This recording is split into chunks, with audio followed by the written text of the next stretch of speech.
หายมีน้ำสร้างแท้ๆนี่เนาะโอ้มีน้ำสร้างได้นี่น้ำสร้างก็มีแน่หมองบริเวณทับควายตาหมานนี่พี่น้องนี่น้ำสร้างโอ้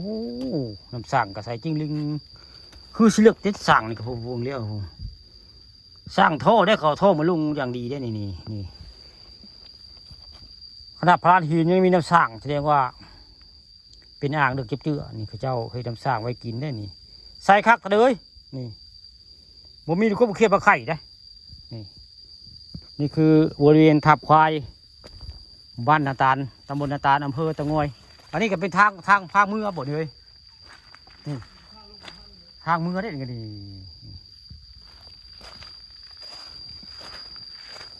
เดี๋ยวจะขึ้นไปเลาะบึงห้อยพระบาทพี่น้องทั้งเทิงได้นี่คือมาหอดทับควายแล้วนี่ทับควายบ้านนาตาลก็เจ้าสร้างไว้ลายลังจับเจือดิเนาะลายเจ้าเติบได้ของพ่อหน่อยโอ้พระเจ้าเสียมาเลี้ยงเฉพาะอันหน้าผลเนาะนี่ของโรเบิร์ตของตะมานของตะเต้าของขวัญเจาะหากนอนแค่เปลี่ยนเดี๋ยวนอนเลยนอนกันได้เนาะย้ำมือแรงเงินมือก็ว่าคือเสียมาแต่เฉพาะอันหน้าผลเนาะนี่เต้าหรือแม่นเต้าหรือเตะมาโก้ยว่าทางพูดถึงนอนวะ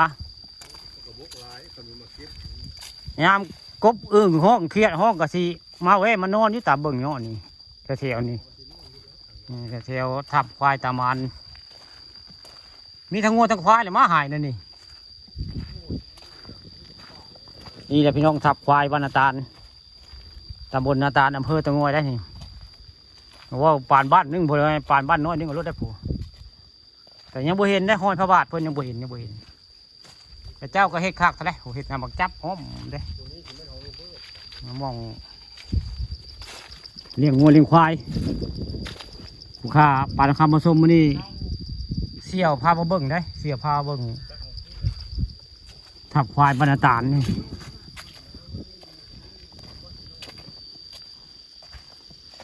เขาว่ามีห้อยพระบาทมองนี่แล้วจังมองใดเป็นห้อยกันนี้สงสัยอยู่พี่น้องนี่มองว่ามองนี่มีห้อยพระบาทได้มันยังสงสัยอยู่มองได้ดิห้อยพระบาทเพิ่นแต่เจ้าว่ามีมองนี้ชาวบ้านเจ้าว่ามีโอ้ยแม่นนี่บ่หายนี่อันนี้บ่ห้อยพระบาทสงสัยยังแม่นอยู่ใส่ก็เป็นอันนี้เลยตามเบิ่งสงสัยห้อยคือห้อยแบบนี้เนาะนี่ว่าห้อยมันคือแบบนี้นะจะไม่โอ้ยนะสงสัยนี่แหละคือทับควายบ้านนาตาลตำบลนาตาลได้ผู้ค้าปานคำมาชมมาดีมาทับควายบ้านนาตาลแล้วนี่พอสงสัยสิเป็นตัวนี้เลยห้อยพระบาทตัวนี้ละหายนี่เม็ดอันนี้นี่